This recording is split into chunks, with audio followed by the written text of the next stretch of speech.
Welcome प्यारे बच्चों। My dear friends, myself Shri GG Dhoke, music teacher Jawahar Navodaya Segaon, कक्षा 7 तथा 8 क्लास के लिए। आज का टॉपिक है पंडित तानसेन की जीवन कार्य। सभी छात्र पंडित तानसेन को जानते हैं। उनकी कथा बहुत बच्चों ने लाइब्रेरी में हमारी जो किताब है उनसे पढ़ी है। वैसे सभी बच्चे तानसेन संगीत में वो उनका जो कार्य है, उनके कार्य के बारे में सब जानते हैं कि उन्होंने ऐसा कहते हैं कि मेघ मल्हार गाकर बरसात हो गई थी, दीपक राग गाकर दिए जल गए थे। हाँ सही है। कुछ बच्चे कहते सही हैं क्या? हाँ सही है। जब अखबार था तो उनके दरबार में 9 रत्न में से एक ये भी थे तानसेन। तानसेन संगीत के बहुत उपासक थे। बहुत उनमें संगीत का ज्ञान था। बहुत ही रियाजी थे। बहुत राग निर्माण किए उन्होंने, कुछ नियम बनाए। तो हम प्यारे बच्चों तानसेन के बारे में आपको कुछ बताने जा रहा हूँ। जादुई संगीतकार तानसेन मुगल सम्राट अकबर के दरबार में 9 रत्न में से एक थे। जादुई संगीतकार तानसेन मुगल सम्राट अकबर के दरबार में 9 रत्न में से एक थे। तानसेन का जन्म ग्वालियर में मुकुंद मित्रा के पुत्र रूप में हुआ था, जो कि एक कवि थे। एक छोटे बच्चे के रूप में तानसेन ने अपने समय प्रसिद्ध संगीतकार हरिदास स्वामी से संगीत का ज्ञान प्राप्त किया। ये जब छोटे थे तभी उनमें ऐसी क्षमता थी कि उन्होंने देखा कि ये जो छोटा नन्हा सा प्यारा सा बच्चा है, ये आगे बहुत संगीत में नाम कमाएगा। तो उनके जो संगीतकार है हरिदास स्वामी ने उनको अपना शिष्य बना लिया और उनसे उन्होंने तालीम ली। कहते हैं कि कलाकार इंसान, उनमें जो कला रहती है उसमें सरस्वती का भी आशीर्वाद रहता है, पूर्वजों का भी आशीर्वाद रहता है। वैसे ही तानसेन उनको गुरु तो मिले, लेकिन उनमें से पूर्वज अपने घराने से या उनके घर में या कोई उनके माताजी पिताजी या कोई तो संगीत में होंगे, तो वो बच्चे में वो गुण थे। तो स्वामी जी ने देखा कि बच्चा आगे संगीत में बहुत कुछ करेगा, अपना नाम कमाएगा, गुरु का भी नाम कमाएगा। तो ऐसे हो गया।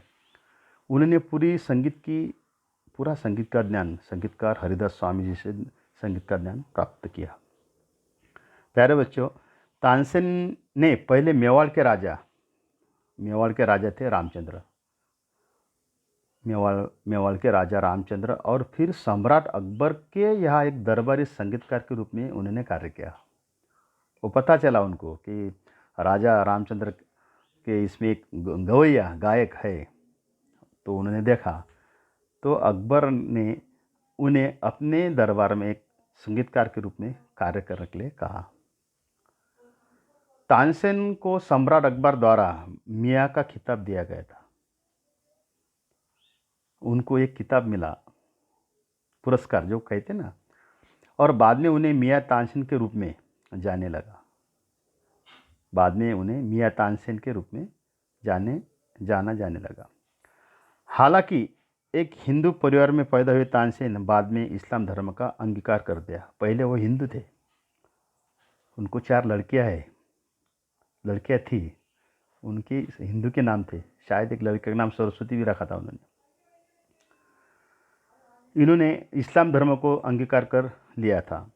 प्यारे बच्चों, कहा जाता है कि संगीत में उनके समक्ष कोई नहीं है, और ऐसा माना जाता है कि उन्होंने अपने संगीत के माध्यम से ही चमत्कार किया है। कहा जाता है कि तानसेन मेघ मल्हार राग गाकर बारिश कराने की और दीपक राग गाकर आग जलाने की क्षमता रखते थे। तो बहुत ही बच्चे कहते कि सर ये सही है, आग लगे क्या, दिए जले क्या? हाँ, दिए जलेंगे भाई।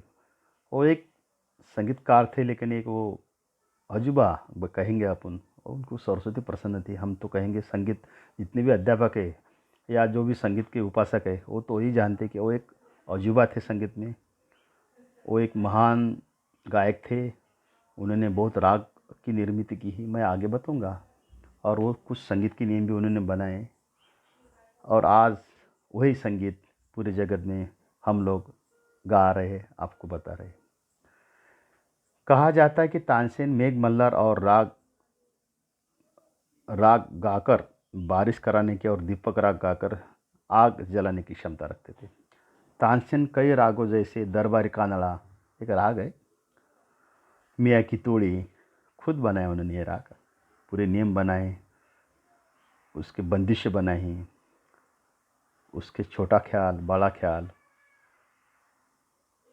और मियाँ की मल्लार मतलब मियाँ मल्लार भी कहते हैं, और मियाँ की सारंग ये रचयिता है। ऐसे बहुत सारे उन्होंने राग निर्माण किए हैं।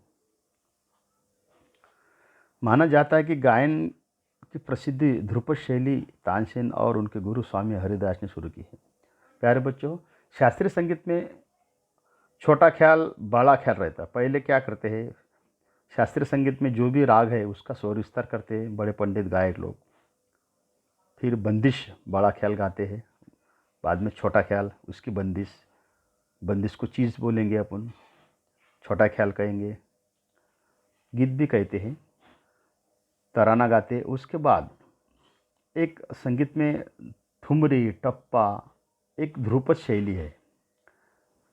माना जाता है कि गायन की प्रसिद्ध ध्रुपद शैली तानसेन और उनके गुरु स्वामी हरिदास ने शुरू की थी। एक प्रकार है गायन का ध्रुपद शैली।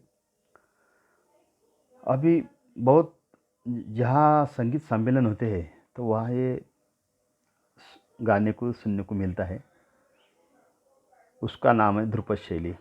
जैसा ठुमरी है, टप्पा है, शास्त्रीय संगीत के प्रकार है। तो तानसेन और उनके गुरु स्वामी जी हरिदास ने शुरू की थी। तानसेन ने संगीतकार और रागमाला तानसेन ने संगीत सार और रागमाला नामक संगीत की दो महत्वपूर्ण कृतियों को रचना की है। संगीत सार और रागमाला नामक संगीत की दो महत्वपूर्ण कृतियों की रचना की थी। वे एक रहस्यवादी संगीतकार थे। तानसेन का मकबरा ग्वालियर में संत हजरत गौस के मकबरे के पास स्थित है। ग्वालियर में मैं जब कुछ नवोदय का ट्रेनिंग था 97 में गया था, तब ग्वालियर के संत हजरत गौस के मकबरे के पास स्थित है। जब ये बात हमें कुछ मालूम थी, जब हम ग्वालियर पहुँचे हमारी ट्रेन, तो मुझे तानसेन का वो ग्वालियर का संत हजरत गौस के मकबरे के पास उनकी स्थित है, तो मुझे बहुत ये लगा, उस टाइम याद आई उनकी। प्यारे बच्चों, जिनकी शिक्षा में प्रभावित होकर उन्होंने इस्लाम धर्म को अपनाया था। वो पहले हिंदू थे। उनको 4 लड़के भी थी। एक मुझे ज्ञात है, वो लड़के का नाम सरस्वती था, पहले लड़के का नाम। तानसेन के मकबरे के पास एक तामरिंद वृक्ष है, नाम है उसका तामरिंद वृक्ष है। माना जाता है कि यह उतना ही पुराना है जितना मकबरा। अभी भी आप उनके समाधि के पास जाएंगे ग्वालियर में तो ये वृक्ष मिलेगा, उनका नाम है तामरिंद वृक्ष। ये उतना ही पुराना है जितना मकबरा। प्यारे बच्चों, एक पौराणिक कथा के अनुसार कोई भी व्यक्ति इस तामरिंद के वृक्ष की पत्तियों को चबाता है तो उसे महान सांगीतिक गुणों का आशीर्वाद मिलता है। कहते हैं अभी वहाँ दरबार रहता है संगीत का ग्वालियर में, वहाँ पर उनके तो ये जो वृक्ष है अभी भी वहाँ है। एक पौराणिक कथा के अनुसार कोई भी व्यक्ति इस तामरिंद वृक्ष की पत्तियों को चबाता है तो उसे महान सांगीतिक गुणों का आशीर्वाद मिलता है। तानसेन के वंशजों को सेनिया घराना कहना जाता है। उनके वंश को सेनिया घराना कहा जाता है। प्यारे बच्चों, आज मैं ये आपको तानसेन के बारे में कुछ मेरे पास इनको ही थी जानकारी, मैंने आपको बताया। बहुत सारी कथा है उनके बारे में। आप YouTube चैनल पर सर्च करेंगे तानसेन के जीवन कार्य या तानसेन के बारे में हमें जानकारी दीजिए तो बहुत सारी उनकी बातें आपको मालूम हो जाएंगी। उनके बारे में क्या बोलना, एक महान संगीतकार, एक संगीत के उपासक तानसेन अपने भारत देश में होकर चले गए और उनका ही संगीत आज पूरे भारत में सभी संगीत अध्यापक, सभी संगीत के विद्वान साथी वो उनके जो बनाए राग गाते हैं। आज भी दीपक राग, मेघमल्ला राग, बड़े पंडित पंडित ये राग बहुत ढंग से गाते हैं। प्यारे बच्चों, आज का जो ये तानसेन का जो मैंने आपको ऑनलाइन से ऑनलाइन के तरफ से जो मैं आपकी जानकारी दी मैंने, वो आप उसको देखो और अपने जीवन में शैली में अपनाओ। अभी कोई तानसेन तो नहीं बनेगा, लेकिन कानसेन बनो। और आज का एक क्लास यहाँ पर मैं समाप्त करता हूँ। जय हिंद, जय नवोदय।